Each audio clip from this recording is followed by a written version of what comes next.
Hello, everybody, and welcome to the Heron Heads podcast. My name is Julio, and I'm joined today by some friends and fellow Inter Miami fans, Dave, Chris, and Jose.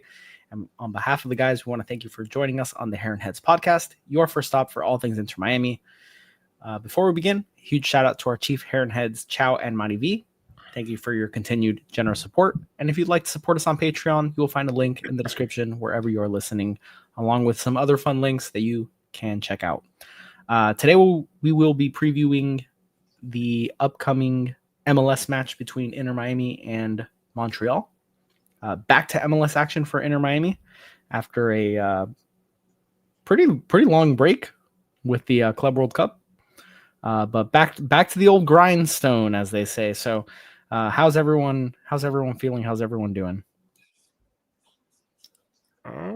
Feel pretty good. Back to the old MLS ball and chain.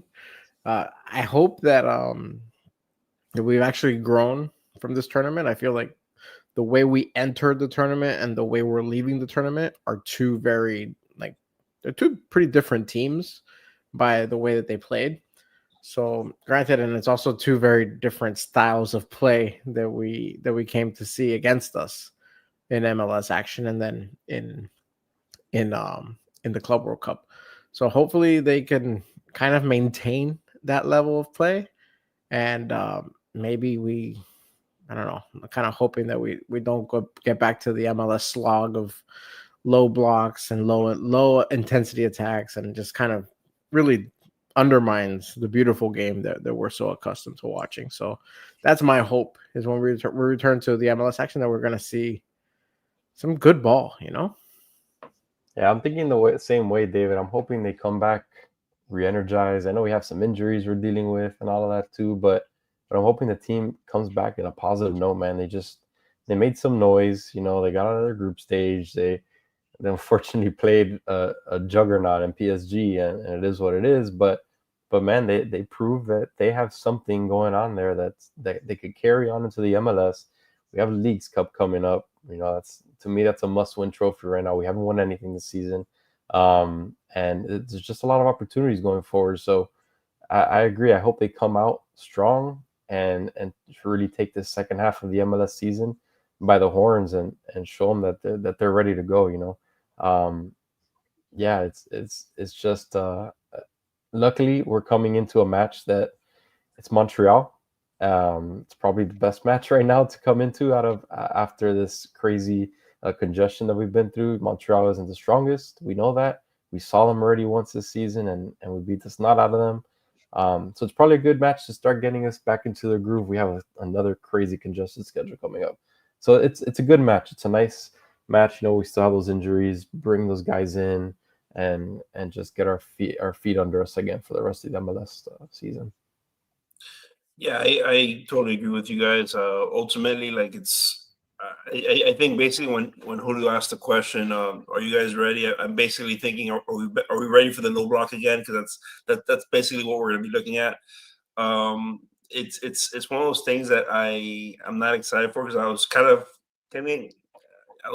interested in what we were watching as it was, right, in the Club World Cup. I feel like we're a little bit spoiled to that level, and I feel like we matched that energy throughout the tournament, right? For the most part, we could not match PSG, but nobody can. That's why they're the champions of Europe. But it's one of those things that it was fun while it lasted, and now we are back into our reality, right? So we were playing Montreal. It's a team that we should beat the snot out of them again, right, Chris? But ultimately, I don't know. It's one of those things that, like, you're in this high and you're playing these fantastic teams, and you're playing at this level, and then all of a sudden they're playing a low block and they're very lowly and they're just trying to keep you in the mud. It's not fun. Nobody wants to play in that, and you have this looming Messi today.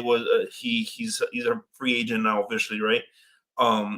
Where he can start looking to see if he wants to sign with someone else, if he wants to stay with us. But that's looming over our heads now, right? So, like, MLS started, and then now that's starting, and it's like, oh my God, can we just beat them 7-5? Just something fun. Yeah, why not? That would be pretty bad. If we give up 5 goals to Montreal, yuck. Whatever. 7-0. I don't care. My point is, I want. That's what I want to hear. Yeah, Ustadi would never do that. You know, No. Yeah. Yeah. I hate how that's worded, that Messi's a free agent now. He's not a free agent now. He's under contract with Inter Miami. He's able to have talks with other teams at this point. I don't think there's a term for that other than just stating that he can talk to other teams now, but he's not a free agent. I just don't like the wording of that. I'll just tell you.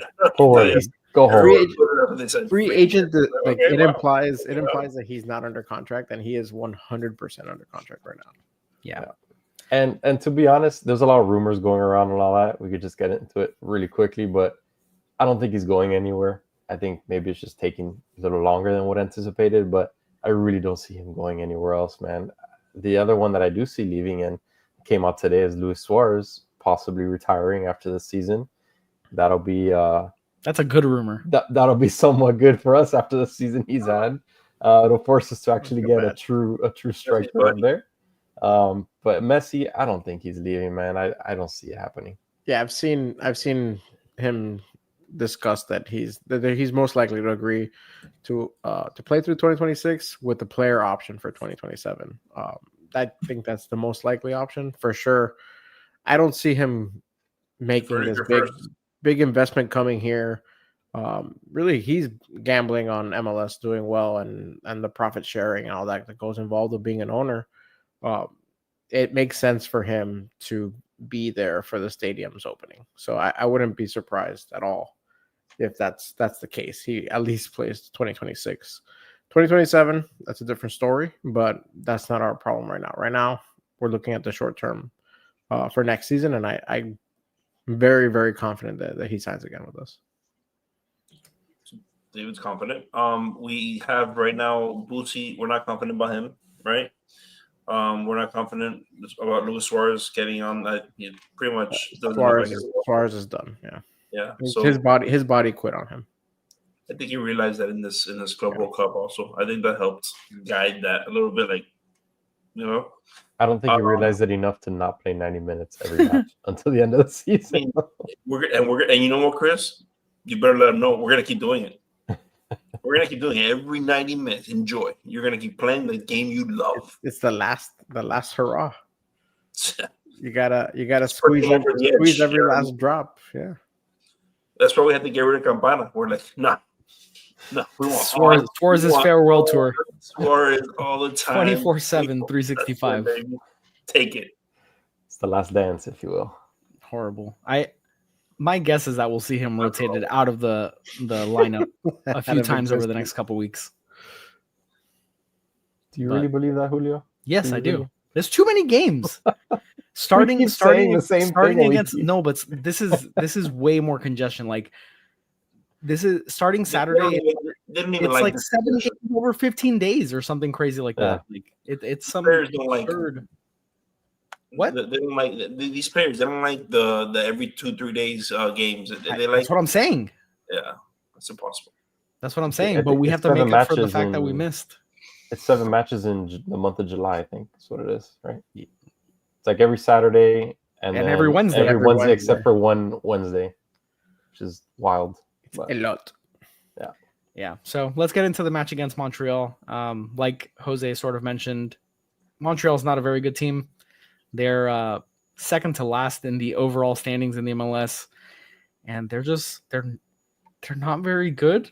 They don't score a lot of goals. They concede a lot of goals, and it's going to be interesting to see how Miami acclimates or reacclimates back to MLS play. Because I agree, Jose. Like they were playing really well, and they were playing up to competition, but Inter Miami also has a tendency to play down to competition. So I wonder if it'll be like a big exhale and like, oh, we were just hanging tough with Porto and Palmeiras and now are playing our style for sure against Porto. I agree. I mean, we've seen it a million times, but also in general, like we take it easy. Like we think that we're just going to win because we're Inter Miami and we have all these players, but that oftentimes gets us in trouble. So I'm interested to see like the initial, I don't know, maybe like the first like 25 minutes of this match to see how everyone comes out. They'll have had a good bit of break between the last match and Saturday, like a normal week, basically prepping. So I'm interested to see how the start of this match goes, to see, how quick and how much on the front foot they come out. And I mean, it seems like Montreal, a lot of their matches, they don't have a lot of possession. So that seemingly would suit our style of play. But like you said, that means they're sitting in the low block all game. And we have a long history now of having trouble breaking that down. Yeah, not enough people to shoot over the low block. That's the main issue. Like, Messi can, but who gets all the attention? Messi, and then Suarez is not doing it anymore. He only shoots within, like, when he sees the whites of the goalkeeper's eyes. That's the only real time that he really takes a shot on goal, and that's a 50-50 chance that it actually gets on frame. But who else is taking that shot? We haven't seen it. Since Rojas has left, we haven't gotten that consistently out of anyone. Nope. We have not. And yeah, Julio, I think Montreal's possession over the season, I think I saw was like 48% or something like that. So it's relatively low compared to Inter Miami's. It's usually on the higher end. So it does scare me if we're going to see that low block. But I still don't think that they do have a pretty good defender on their end, but I still don't think they're at the level to hold that low block all game and actually get any sort of result against us. If it was a Nashville, or if it was I'm not going to name all the higher tier teams, but in that upper to mid to upper echelon is probably, I would be a little more scared. But Montreal, not that scared about the low block from them. Look, ultimately, it's going to be a very boring brand for them. They have one guy that I like to watch also. He's fun. He scores for them. But other than that, it's kind of boring. That's why it's $65 to go to the game if you're Montreal. Very, very relatively cheap. Although Miami Kane just asked is if we're expecting Messi to go to Montreal or not. I mean, I don't think we've heard anything. Have you guys heard anything? We haven't heard otherwise. We haven't. And like Julio said, they've had a week's rest, or about a week's rest. If I'm being honest, I think the match we'll see a lot of resting is against the Revolution next Wednesday. I think this match, we got a decent amount of rest from the last one. Half of that match was rest anyways. but I think we will see some starters, or most starters this match. I think the one to rest is New England. I say we start off strong. We get a win in Montreal, a solid win. It should be an easy win if everybody plays. So right, and then New England, let's rest, and then you got a big game against Nashville next Saturday. So that's the one you got to get ready for after Saturday.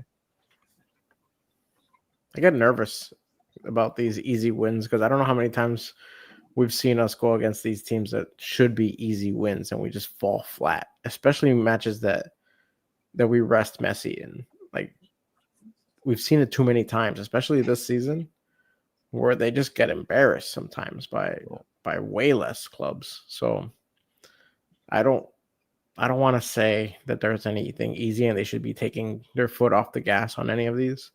And these next few matches are so important. Like, we have a bunch of games in hand because of the tournament, but we gotta win. We gotta win matches. I know that early in the season we're kind of like, oh, whatever, the supporter shield doesn't matter or anything. I would still like to come away with the supporter shield. Shoes are saying like an easy win, like PSG, for example. Right. Mm-hmm. Yeah. We got embarrassed. We took our foot off the pedal. Obviously, that's what happened. That's what happened. We were just going in. We went in with all the confidence. Going into that, where they totally forgot. Like, oh wait, that's PSG.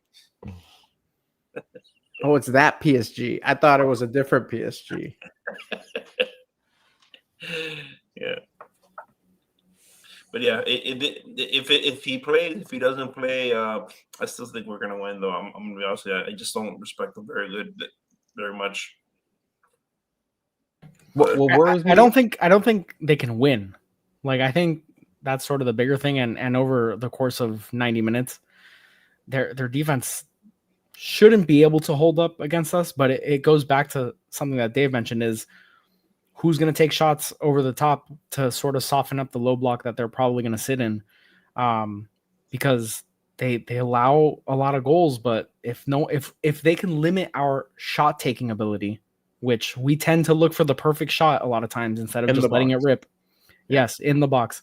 So if they can suppress our shots and the volume of shots that we take, it could be one of those that it's like 70 minutes in and it's still 0-0 and we're pulling our hair out, and then Montreal gets like a random counterattack. Their last 2 wins, oddly enough, they have like in possession in the 30s. Like it's a super low number. And then in the match that they lost, I think, they had like 53%. So it's like they're relatively comfortable. I mean, they've probably been on the back foot all season at this point. But yeah, I that's my concern with these teams. And Dave sort of alluded to this, but sometimes we just it slows down like so much that it's like a snail's crawl, and we just end up not taking shots. So I'm hoping that fire at will. Yeah, like have the audacity to shoot outside the box. Like, I don't understand why. Like, we see every other MLS team do it, and there's some terrible shots taken. Like, let's be honest. But we have, and there's no shame in some of them. Yeah, like you gotta try. We have some terrible shots within the box. So who the hell cares if you take some terrible shots outside the box? Like, yeah, you blew a possession, but at least there's a decent enough chance of loosening them up. Even if you're not hitting those shots, they're gonna have to start respecting them at some point. And then that brings guys out, and then it gives you the opportunity to break it on the inside. But if you never even attempt it, then there's no reason for them to come out of that low block. So Redondo attempted it that one time. What? When he did like a scissor kick, I don't know what happened there. But I think like off balance shot, it went totally.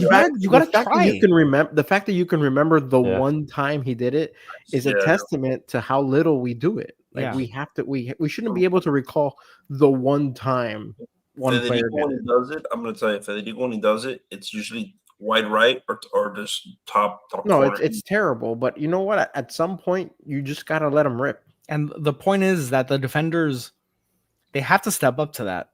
So then the low block becomes a little bit less condensed. Yeah. Mm-hmm. So even if it's in the last row of the stadium, they have to respect it, because at some point, even if it takes it, I don't know, 100 times doing it, one of them is going to get on target.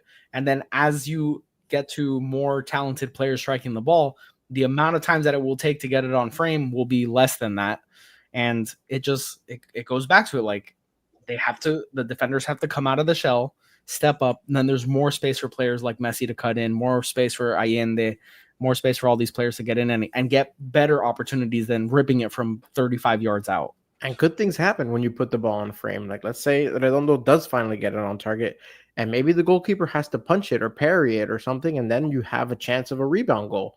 Like, these are all things that we just don't even attempt, so we don't see them very often. We do see them, but it's always like bang, bang right within the box. And that's the only way we do it, and we have to really fight so hard to get through that low block in order to get that spot. And even then, sometimes we pass like 5 times after it's bang, bang. Yeah. Bang, bang, pass, intercepted. Yeah. They're increasing the likelihood of something bad happening. I will say the way I compare this, whenever I see right now anyone not named Messi, and if they were to be pulling out from outside of the box, I'm treating it like I don't know if you guys ever saw Long Game Polly, where they're like rain dance. I'm just like letting them shoot at that point. They're at the 3-point line in basketball. I'm letting that guy shoot. I'm like, yo, this guy's not gonna make it. It doesn't matter. Everybody just turn around. He's not doing anything with it. That's how I see our team in general. Like, they can't do it because if they do that, frame, though, it's not fun. These are professional defenders. If they were to turn around and not respect it, and that ball hits the back of the net, that's terrible on their end. That's okay. Yeah, but it's not gonna. If this was like high school, how low I think of our outside shot. Yeah, but we also haven't seen it. Like, I don't think that's a fair judgment call because we don't do it. I think the last time we saw it was Segovia, and he scored. Why is it, do you think, that we don't see it more often? Is it the tactics that we overpass? Is it we overpass?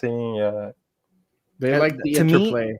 yeah, like to the me, it's interplay in totally front of that. They always become enamored with setting up the perfect goal, and they pass up a lot of opportunities. We talk about this all the time in our post games.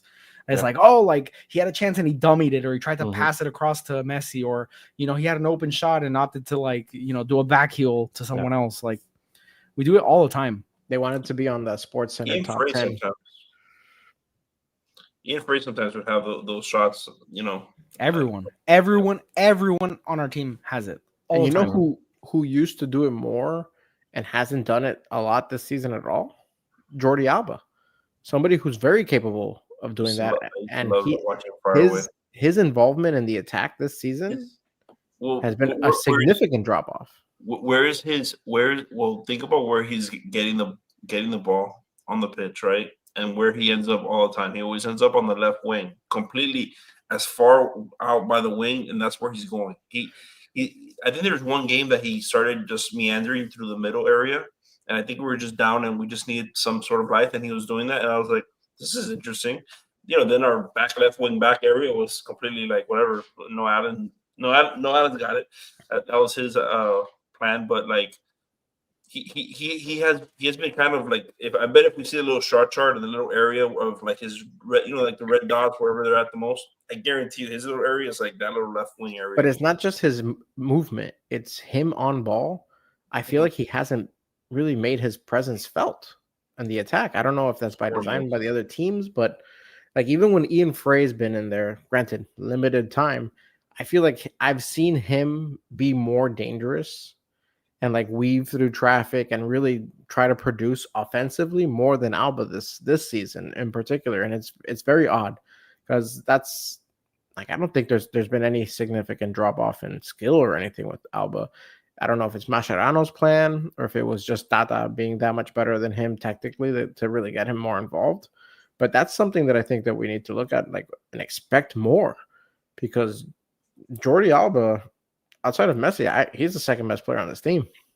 I feel like he needs to be way more involved than he's been at all this season.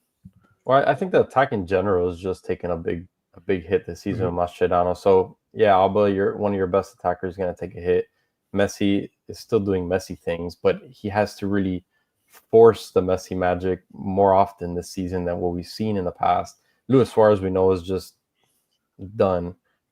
So I think just the attack in general is taking a hit with all the different tactics and Mascherano trying different things and starting very defensively early and then trying to kind of change that a little bit to score a little bit, and then he just screwed everything up. So I think that's where it comes from. Like you said, I don't think Alba's lost any talent. I think he still plays well. He's still good on the ball. He still makes the crisp passes that we expect him and the crosses. So I really think it's the tactics that has affected him. And it's been Suarez's drop off too. Like Suarez not being where he was last season. Like the drop off in goals across the board, but really from Suarez, like that put so much pressure on everyone else. And not that Suarez is like not being covered anymore, but his inability in front of goal has hurt us tremendously. Yeah, he's been able to find the ball in dangerous positions and hasn't been able to do anything with it, and that affects everybody else's numbers, because those are a bunch of not only goals, but those are a bunch of assists that drop off the face of the earth too. And then it's easier to clamp down on the other pieces when you know that Suarez isn't as effective as he used to be. I brought this comment up. It's been up for a little bit. Sorry about that. But Brad speaks about when Messi was out and Kremaski was the one in charge, taking those free kicks and things. And it's true. Those were some of the worst attempts I had ever seen in my life. They just turned it around. The defender turned it around and they said, "Go ahead." I will tell you, in theory they're professionals, but they don't got it, and that's not something you're going to see. Well, what was the game that we were watching, Dave? That we're talking about this long kick that we were just stunned just watching it, because I mean you become a fan of it. It was Man City. Oh, the Man City one. Oh my God! What a strike from outside of the box. We haven't seen that. And then we started arguing about who on our team does it. You said Messi. No. We started arguing because you said Messi could never hit it that hard. The way that guy hit it. How dare you? That's not how he hits it. He hits it more finesse, more angle. You're nuts. Messi hit. That was an angry shot, bro. That was an angry shot. It wasn't even that hard. I saw it again in replay. Hard. It was very hard. It looks worse because he hits the crossbar and it slams down. Just pissed But off shot. he didn't like smash that ball. Seems And then you turn around and say that Messi can't even kick it that hard. I'm like, what are you talking? I never said that. Blasphemy. Oh my God. What do you I believe I have. I believe that I have a witness. It was such an easy like. You definitely said that, Jose. I had already given to you. I said he's more finesse, not so much power. What's the problem? That's just my opinion. And then from there, you're like, Messi. Wait. But Messi, you saying Messi has no power in a shot? Did you say he has the weakest left leg ever? Oh my God! He's like, oh, Messi can curve it. I'm like, yeah. And the thing is that he can curve it with such pace. That's amazing. You don't think you can curve it? Oh, I do the same thing you're doing. Oh, look at that. Oh, look how easy. You're not. Yeah. So there you go. All right. Well, basically, Messi mob, get after Jose. Yeah, get after me. So going back to the Kramaski point, I do think other players have to step up because Suarez isn't. So who are you guys looking out for as we get back to MLS play to step up their game? And I'm not just talking about the Montreal match, but let's say for the rest of this month where we have a lot of matches, who do you guys think is going to be the biggest impact player here as we get back into it? Naturally, I want to say Delasco because he showed such promise, and then we've seen little flashes in the Club World Cup. But what I'm really going to say is Baltasar. That's the guy we've seen flashes of, and he gets hurt. So he got hurt 10 minutes in, Chris. Right. But look at what we saw while he was out there. I mean, he could tell that he has something in him to make plays and to get the ball in the right position, all that stuff. So I'm excited to see this guy. We need some sort of injection in the attack. We've seen what we have out there already, and it's just not enough, to be honest. We're talking about we need someone to be able to cross it in and to open up this low block and all this stuff. We've seen that the guys that we have out there can't do it, or they struggle to do it. So Baltasar, I would love to see him out there. I want to see him create plays. I want to see him not get hurt, to be honest, after 10 minutes. But I think with this schedule congestion, we need this young guy to just step up and take the next step in the attack.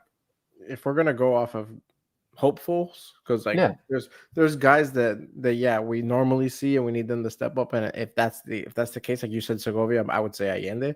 But really, if I'm being honest, if I think this club is gonna take the next step and really make a big impact going forward and really change the way they've played, we need to see Ovando. I think Ovando is one that if he can actually find his way onto the pitch and play regular minutes, I think that changes the dynamic of this game, because not only do you get athleticism at the top of the box, you get youthfulness, you get creativity, you open up crosses, you open up all kinds of methods of attack that we just don't have with Suarez.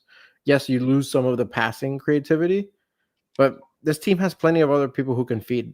So let's get somebody who can finish and do more things, and it even opens up counterattacks. It's always Allende with the counter. So there's so many different things that could really open up if Obando finds himself on the pitch, and not just the last 5 minutes of matches. Like this is absurd that's the only way that we've seen him. You know who I really thought you were gonna say when you started with your thing? I thought you were gonna say Santi Morales. Okay. I had a feeling. All right. Well, that would have made it so being all grumpy and moaning and all that down there. Jesus. Chris, David would have mentioned 4 people at that point if he mentioned that guy as well, right? Like so. All right. So he mentioned Segovia. He mentioned no. Jose doesn't listen. He doesn't listen. Yeah. No. So I'm gonna go with Allende. Because I was excited to see how he performed in the last few games in the Club World Cup. So I'm wondering if that can be, we were missing. We got that from him in the beginning of the season. He got hurt, and then he kind of sucked.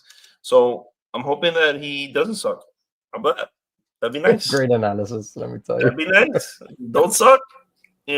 Just counters. My God, who would have known he could do it? Sort of in that same vein, I hope Redondo continues playing well and becomes an impact player. Like he has the skill, it just hasn't all come together. Like he came in when he joined the club and it was great, and then he picked up that like hamstring injury, and since then he's never really developed any consistency. But we saw flashes in the Club World Cup, and it's like, hey, this guy could be that player. And with Bright coming back at some point, Redondo's going to have competition for his spot again. But if he can keep up the quality that he's been using, maybe we start seeing some rotation with Busquets, and maybe we are able to move him around a little bit. And it helps the whole team. Having a healthy midfield that's very capable opens up things for all phases of the game. I loved Redondo in the Club World Cup.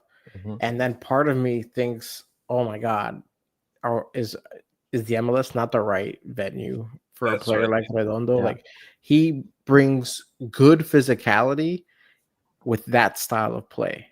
When you put him in the MLS, where everybody's overly physical, everybody's constantly on top of you, then his physicality becomes an issue. And that's where you notice his elbows were not a problem at all at the Club World Cup. Not at all. We were always worried, he's going to pick up. He had one yellow, and it was a tactical yellow. And you question whether it could be it's just his frustrations with the physicality that he sees in the MLS, a lot of the elbows that I've noticed is he's literally just turning around. Like, it's like a natural movement of his where he's caught guys. He follows with the elbow. Well, he turns. He's a big guy, and he just turns, and he is lanky and long, and he's clocked guys with his elbows as he's turning. So it's frustrating, and then he gets frustrated. It's just and one guy that I know that does that is Shaq. Right, he's basically Shaq. So that's my worry, is this not a good fit for him? And that might be the case. And there's no harm in that. And if unfortunately, if that's the case, and we see the rest of the season goes as the previous part of the season went, then that's somebody who maybe we should, for the sake of the player and for the sake of our club, find a good spot for him, because it stinks that when you see him in these international matches, what a difference he can be.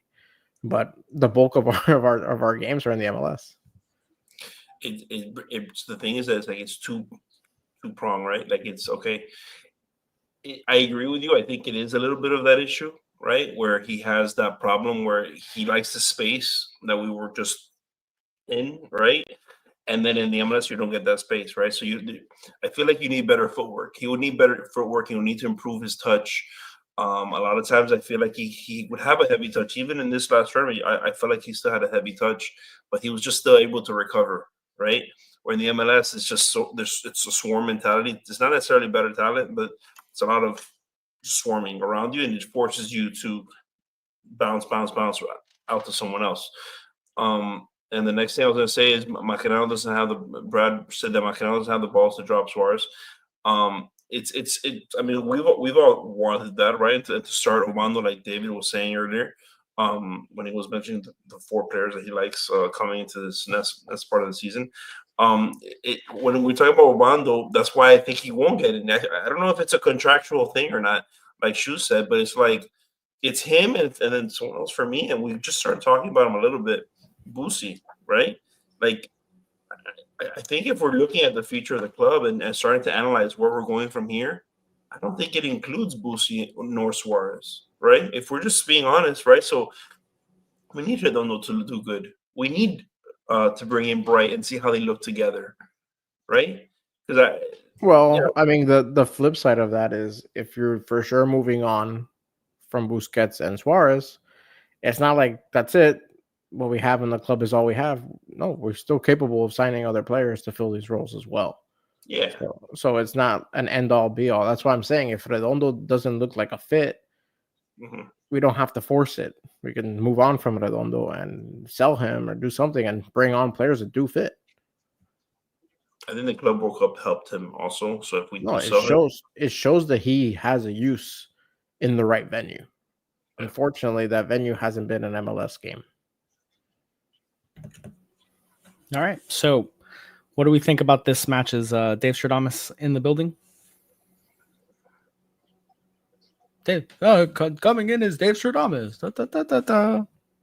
We need to do something like that, man. Yeah. Yeah, get to it, Jose. I'm not jealous at all that Jose has this fantastic Little I imagery. know, I don't get it. I don't Do get something it. about it then, you know? You know what I mean? We don't know how to do it. All right. Google Dave it. Thomas is here with his Falcon Peluca. And let's see. The game it's in Montreal. So that's Messi bad. may or may not play. I haven't seen anything indicating well. that he's not playing. Bad if he doesn't play. So I believe that this is going to be a 3-0 Inter Miami win. No goals allowed. Clean sheet for Ustadi coming from the tournament, which is a breath of fresh air after watching 4 goals go behind him in this last match against PSG. So 3-0. Match. We get back on the win column, and we start this long slog through July. Long. All right. So did you know that Montreal has only won 1 game at home all season, and that happened to be this last weekend? Interesting. They're hot. So, yeah. So we're playing against Montreal. They're not good. They're playing at home, which are obviously not good at home. To be honest, they only have 3 wins all season. We're going to beat them down. David, you took my prediction. I was going to say 3-0. So I'm going to go with a 4-1 onslaught. You took it. You took it, Dave. You took it.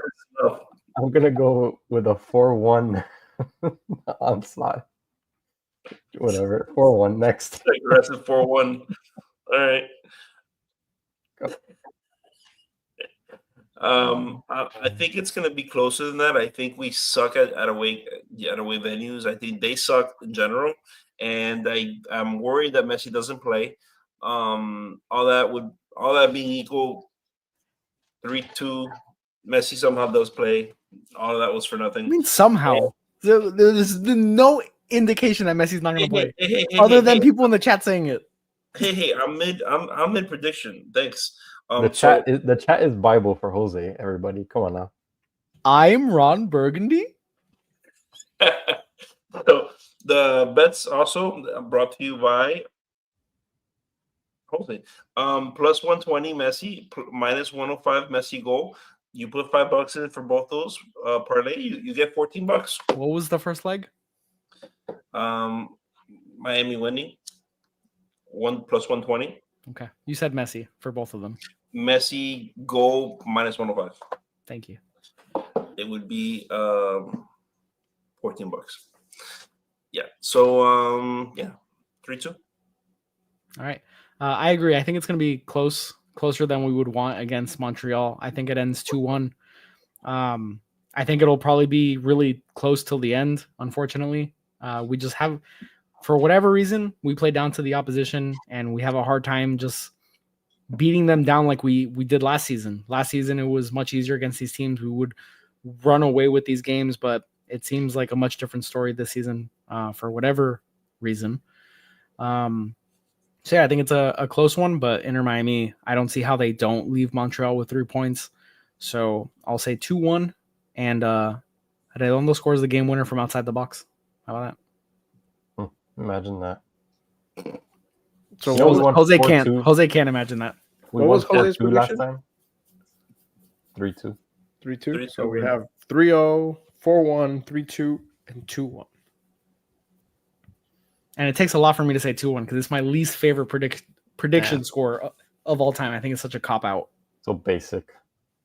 The most basic. I mean, it's very likely. It's not. We just beat them 4-2 like 2 months ago. 2 months is a long time. You know how much? Yeah, it seems like they've gotten worse since then. And we got better. Yeah. Well, match is on Saturday, 7:30 p.m. Eastern time, and we will be live Sunday. Brad's not wrong because it is a holiday weekend, so a few of us will be out of town. So there's a little bit of a schedule change. So we'll be live Sunday to break down all the action from the previous evening. But make sure you follow us at the Heron Heads on all social medias. We'll be posting updates there. And until then, thank you for tuning into the Heron Heads podcast, your first stop for all things Inter Miami hit the like and subscribe buttons if you haven't already. And we are, I don't think I mentioned before, but powered by 786 Sports. Go check them out also if you haven't already. And we'll see you on Sunday. So have a good night and bye. We'll be